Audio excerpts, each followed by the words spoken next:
Good morning, happy Friday, happy game day eve, and welcome to the #1 Group of 5 college football show in the world. This is the Group of 5 guys. Our mission, if you don't know, is to be the voice for the Group of 5 football programs, the voice that the mainstream sports media absolutely will not be. That's why they're not live from any campus this weekend like we are. Today, we're live from Bowling Green, Kentucky, talking Western Kentucky versus Sam Houston. Massive Conference USA matchup in Week 0. Hope you enjoy the show.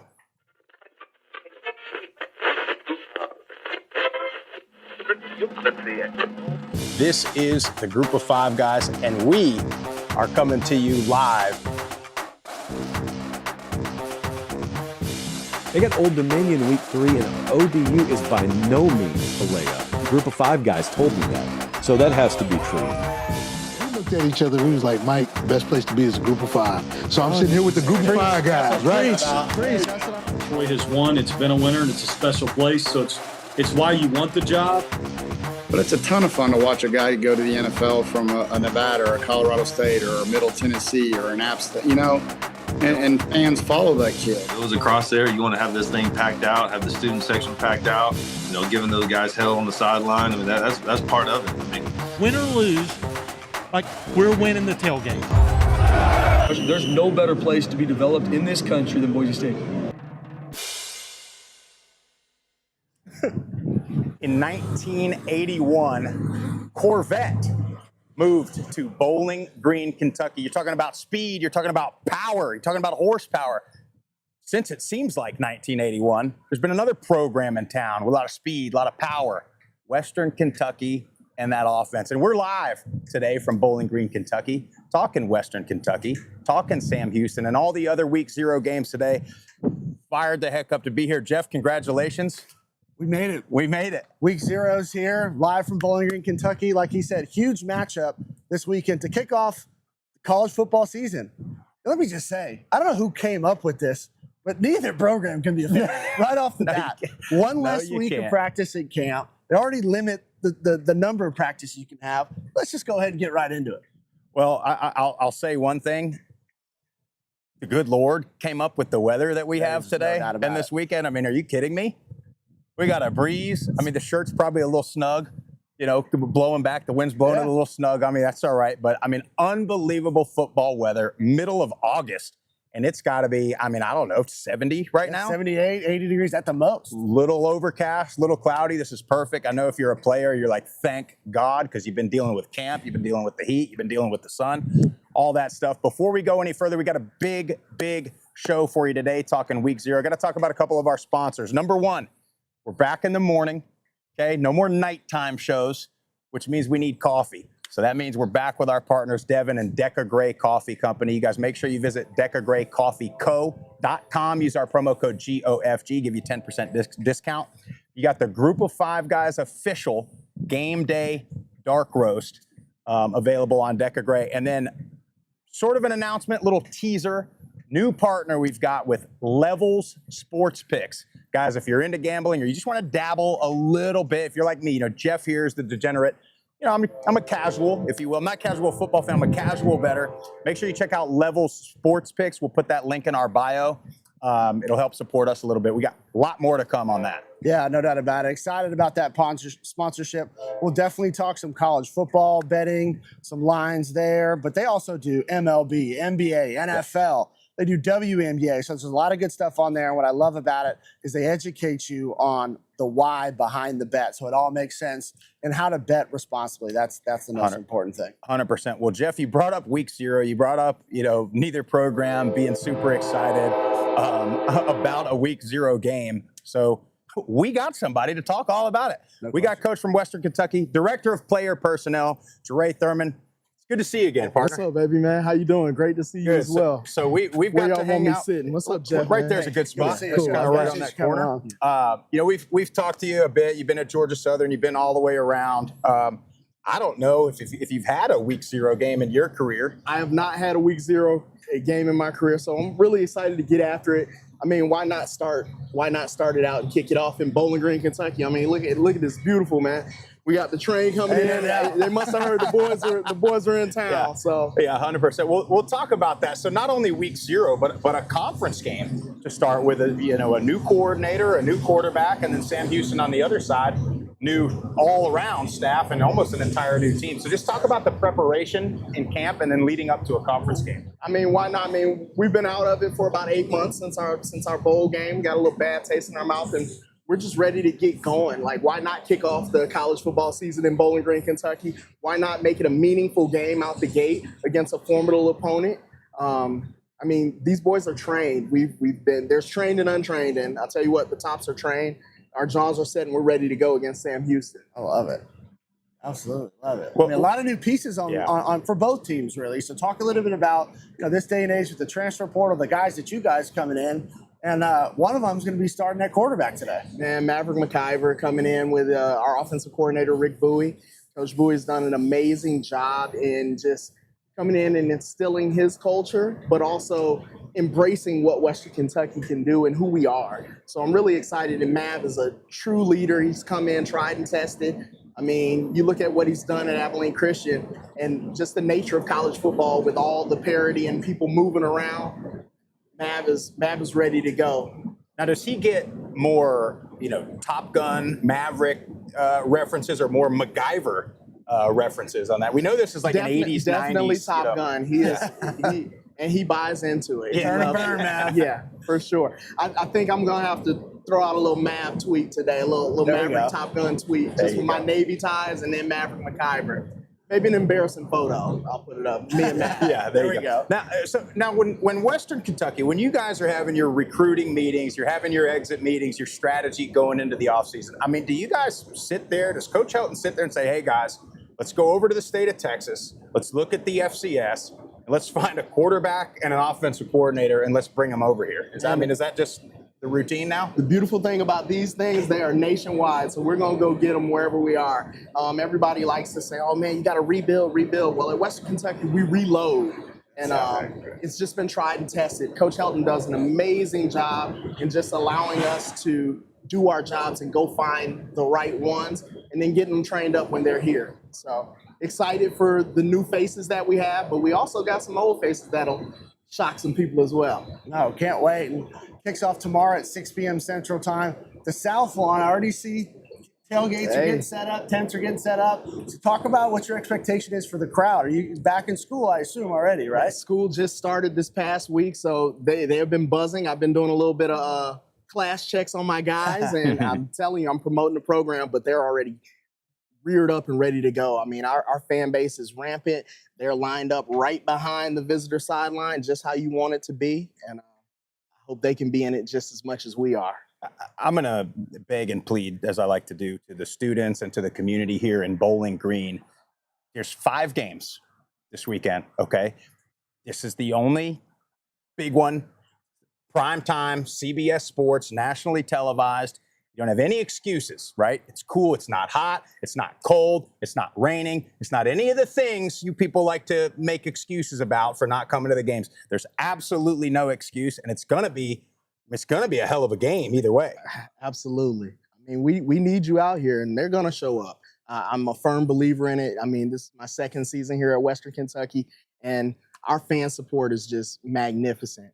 We want them to come on back out and show those boys from Texas how we do it here. That's right. Well, we said this on our last show.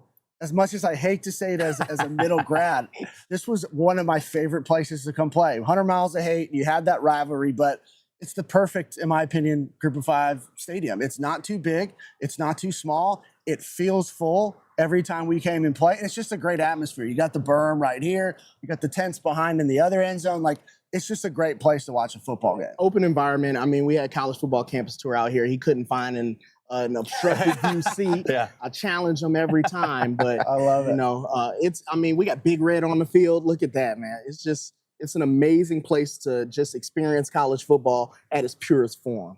Without question. Well, Coach, appreciate you hanging out, man. I appreciate you guys having me. Yes, I'm going to get out of here and get to work. Yeah, there you go. Go check on those classes, and while you're in there, push Promote these the kids program. to show up, man. You all too. Y'all come on out too. There you go. Appreciate it, Coach. Thank you.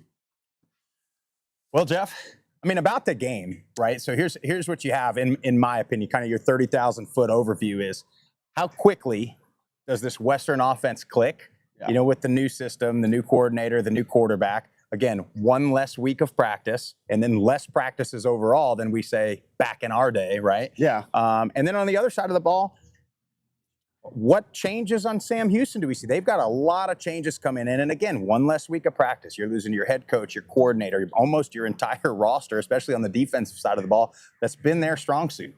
Yeah, and then that's really the question marks on both sides, right? Is in this day and age of NIL and transfer portal, you have so many guys to come in.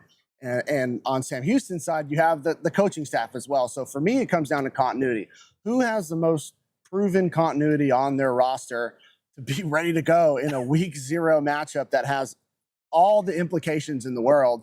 And you got Hunter Watson, who is returning. I love that continuity, but you got the coaching staff. But then you have the Helton staff and their continuity. And like Coach just said, the ability to reload year after year after year, every year. Proven.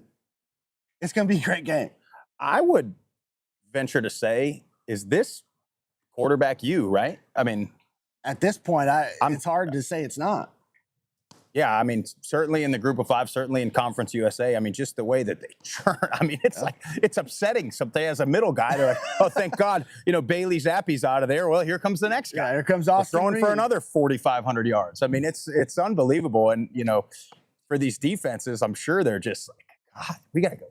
You go to Western week 0 and play them on the road too. Yeah, I mean the secondary's got to be like, geez, Louise, here we go, 40 to 50 throws a game. Better be ready to go because you're going to get every target you could possibly want in the world. Yeah. Now, did you have a good nickname? I mean, Matt, that's his name, but I'm saying, did you have like I mean, it's a perfect name for a quarterback. Mav is it. You know what I mean? Like Maverick, Top Gun, turn and burn, Mav. I mean, their parents had to be. I mean, they had to know this was coming, and they had to know he was going to be a quarterback or a pitcher, or like somewhere throwing the ball. Yeah. We had to know that. And I think you got to be a bit of a maverick at the quarterback position, right? Be able to test the waters a little bit, push the ball downfield, but also just be locked in on the task at hand. 100%. Well, let's talk about kind of the campus. We've only been here like an hour at this point. Yeah.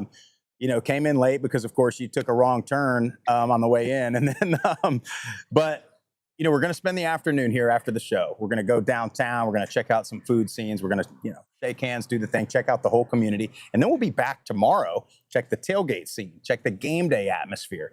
So you've been down here before as a group of 5 guy, as a fan, or as what we're doing. Just talk about what you've seen before and what you're anticipating to happen, here this weekend. Yeah, I mean, there's no question, especially the kickoff this season, it's going to be a great atmosphere. The last time we came, Western Kentucky was playing UTSA in a very meaningful Conference USA game as well. So the stadium was packed out. It was a great tailgate on the South Lawn, so I expect nothing less this time. And then, like you mentioned, we're going to go downtown, Bowling Green. We're going to hit up Hilligan's. We're going to check them out. Topper Sosa, we're going to stop by there, talk to the owners of both of those establishments, and just get a little bit of history on them. And then kind of just go downtown Bowling Green. That's the one spot I have not been in the 4 or 5 times I've been up here, and excited to kind of see what that looks like. And I just can't wait, man. We got college football, meaningful games right off the bat. It's going to be outstanding. I can't believe it's finally here. I remember going back to post college football playoff, and we're saying, hey, in a month you're going to start winter workouts, and then a month after that you got spring ball, and then you got the draft, and then you got summer workouts, and then you got camp. And here we are.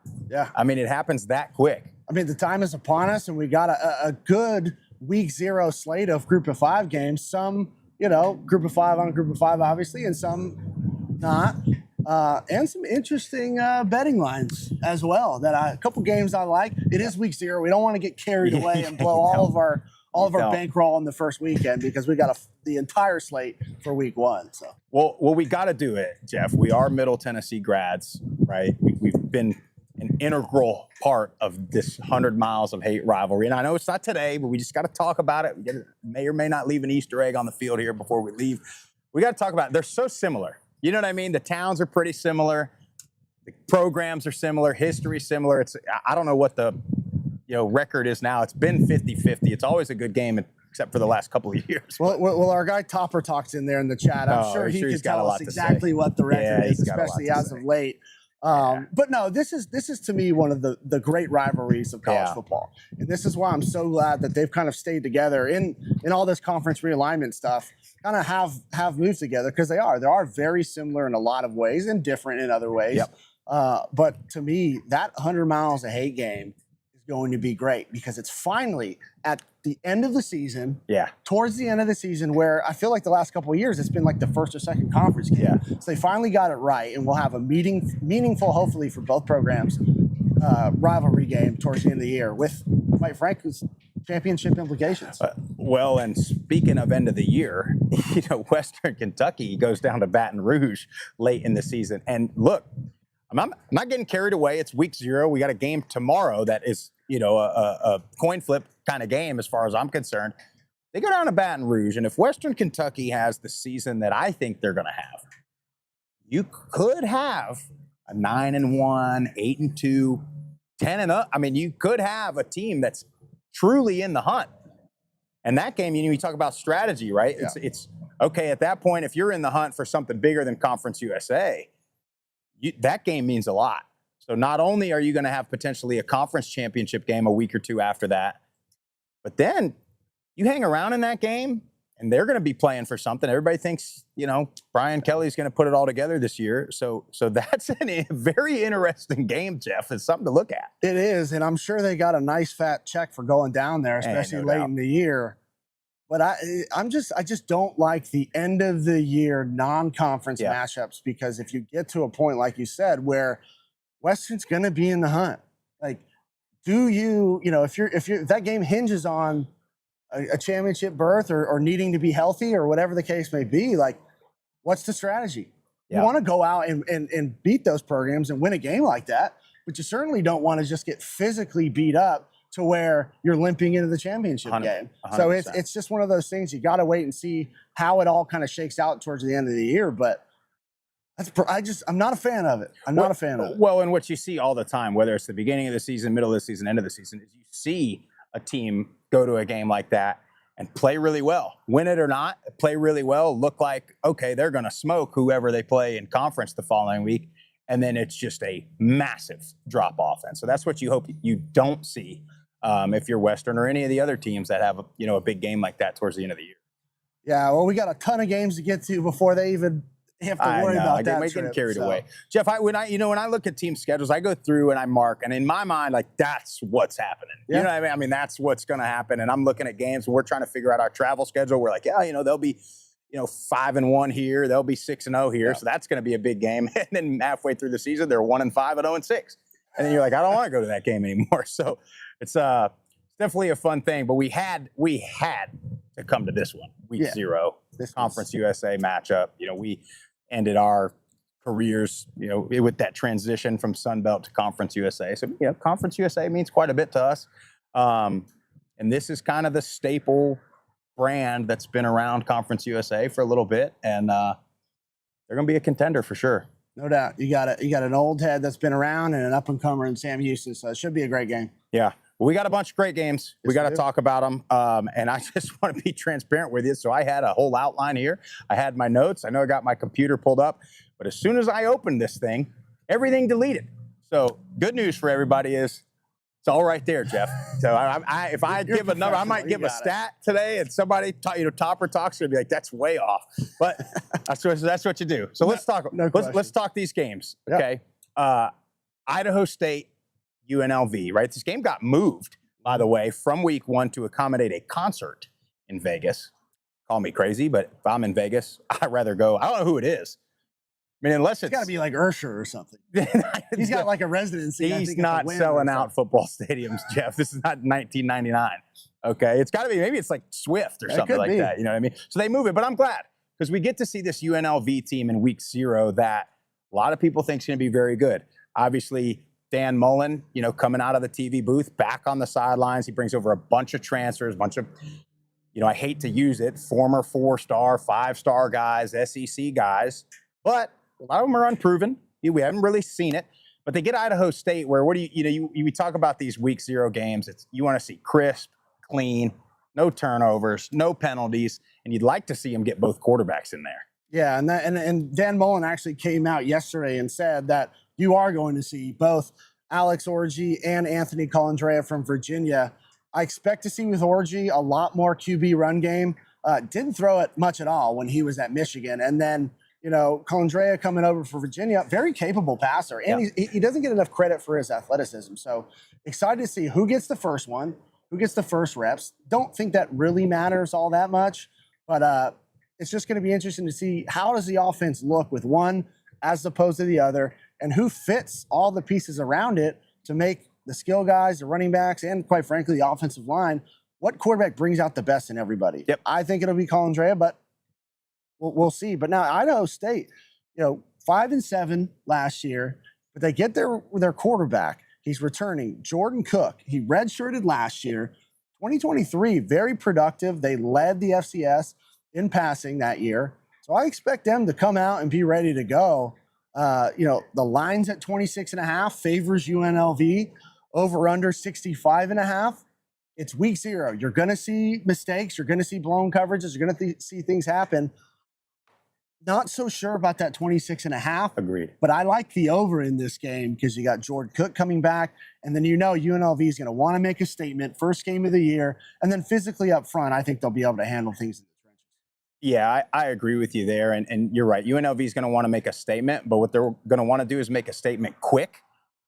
In and out. Let's get in and out. Let's win this thing. Let's put it away, and then we'll get our third guys in, our fourth guys in, maybe some red shirts play a couple games early in the year. That's what they want to do. And look, see if Dan Mullen still got it. You know what I mean? It's been a couple years. He's been in the booth. I'm interested to see all year long if being in the booth helps. Being at a ton of practices, being at all those Thursday night games, and seeing program after program, because you have a little inside scoop, you know what I mean? Yeah, well, Gruden talked about that, obviously, as a Raider fan when he was in the booth for so long and then comes back to the Oakland Raider. He was like, man, I got to go in every college and NFL pregame meeting, all these different things, and just had a wealth of knowledge. Now, we're a bit of a dumpster fire as the Raiders organization is, and obviously that didn't work out. But I think Dan Mullen will be successful. Laid a great foundation from his predecessor. Yep. And he can get that thing rolling. UNLV has money. See what happens. Yeah, and I hope that we can see Allegiant Stadium. I hope that Vegas backs this team, right? They had a ton of success last year. Barry Odom, he moves on, but now you bring in the splash hire of the offseason, right? It's him and probably Eddie George are your splash group of 5 hires. Yeah. So I think there'll be some excitement in town, and I think they'll have a good showing. UNLV, I think they handily do that. We got 2 opportunities here in week 0 at our P4 upsets, if you want to call them. One of them won't actually officially be an upset. We got Fresno State going to Kansas. They're opening the new stadium. They got the quarterback coming back. A lot of expectations for Kansas. Fresno State, E.J. Warner, of course, the son of Kurt Warner, named the starter a week or so ago. Been at Temple, been at Rice. We know he can throw it. He's got to protect it a little bit better. But it's going to be a challenge for Fresno State tomorrow. Yeah, and obviously Fresno State being a Cali guy, they're one of my favorite programs to always keep up with. And Matt Entz comes over from North Dakota State, FCS powerhouse, by the way. But again, I'm a big, fan of continuity. All these different positions, changes. You mentioned EJ Warner coming over from Rice by way of Temple. I think the biggest thing that will help EJ is he's got something he's really never had before. Should be a decent run game. Yep. At both his previous stops, they could not run the ball, so he was back there slinging it. Defenses can rush 4, play 7 in coverage. So I think EJ will be able to improve on the turnover situation.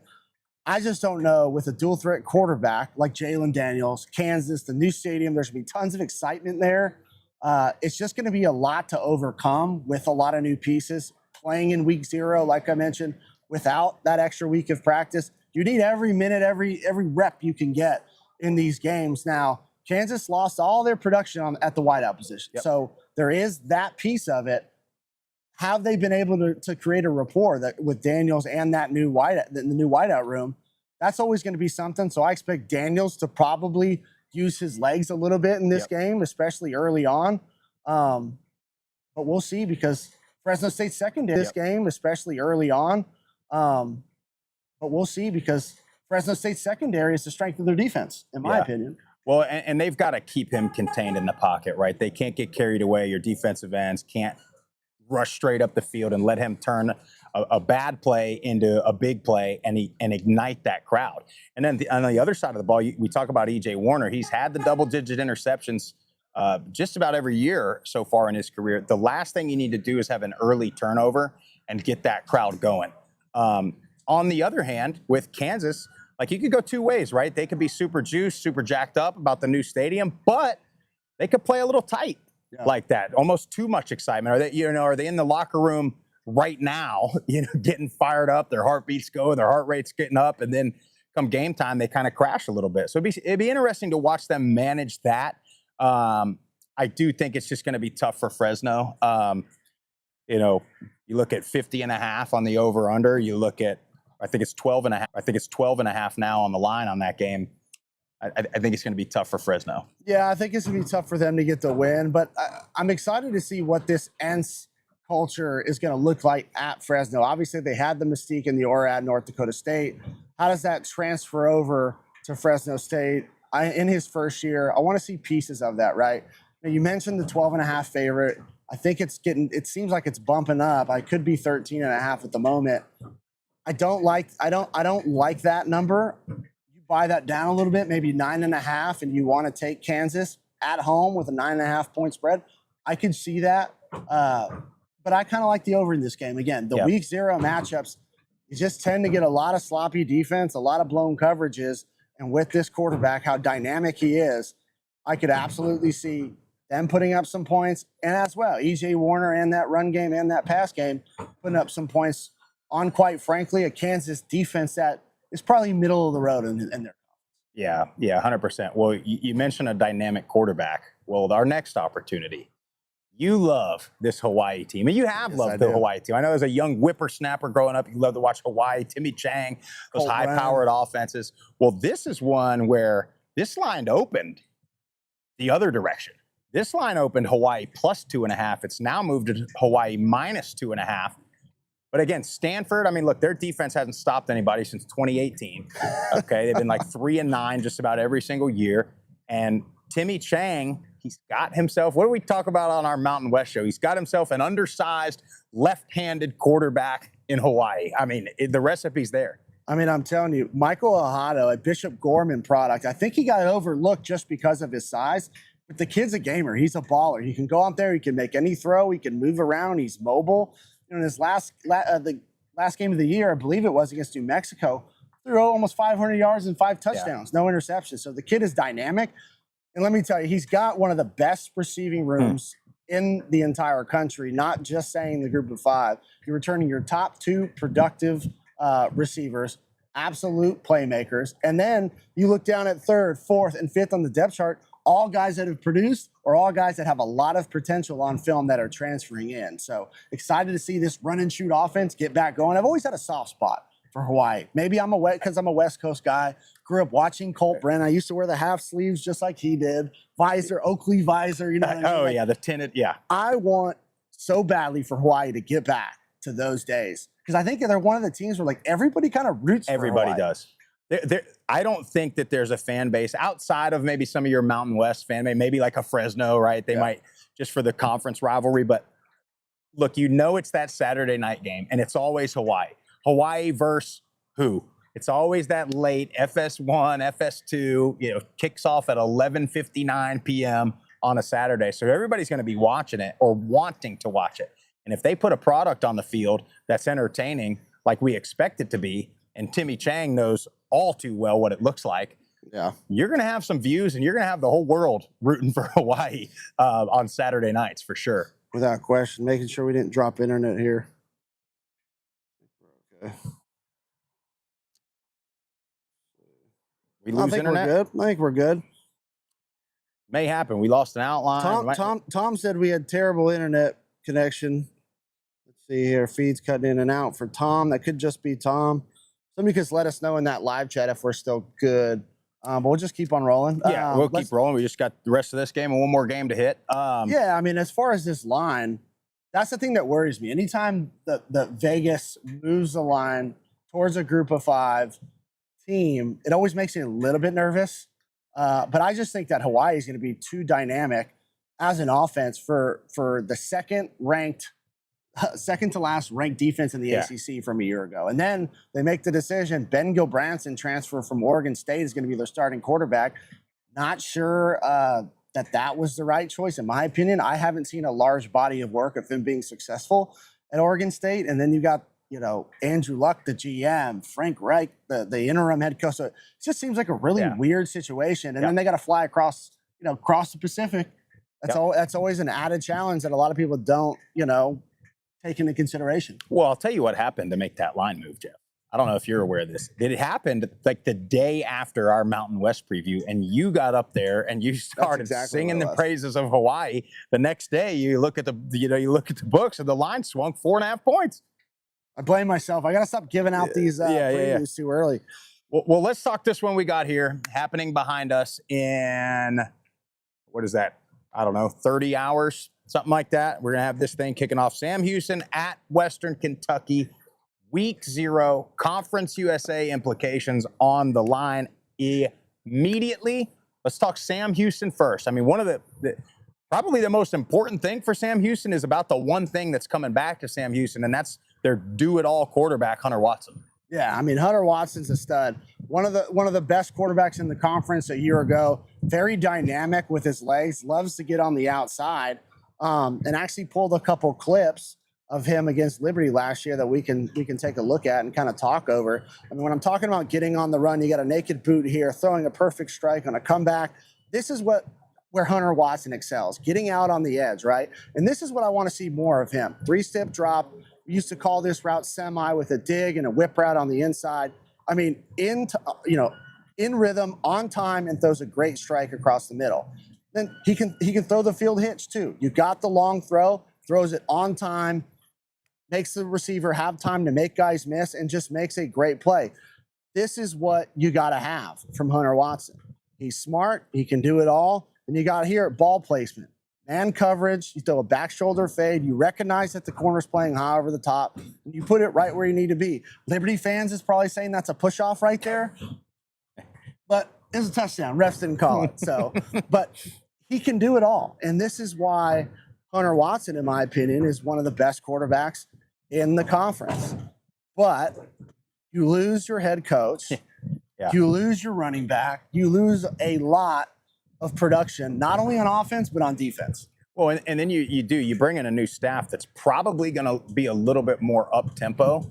So we got to see, how does Hunter Watson fit into that, right? I mean, if he's going to be airing it out. I mean, he threw for, again, my stats were deleted. I wanted to say 1,800 yards or so, and then ran for another almost 700. But if they're going to be airing it out and running tempo, like, those passing yards got to go. I mean, you got to have another 500-600 yards onto that at least. Yeah, no, absolutely. So interested to see how this offense looks from a year ago too, right? You get Phil Longo coming over, coached great quarterbacks, throughout his coaching tenure. So does that have an immediate impact on Hunter Watson throwing the ball? Because he looked great against Liberty last year, but then you watch some other games and there's some bad decisions, trying to make too many things happen on the move. So just excited to see what this team's going to look like.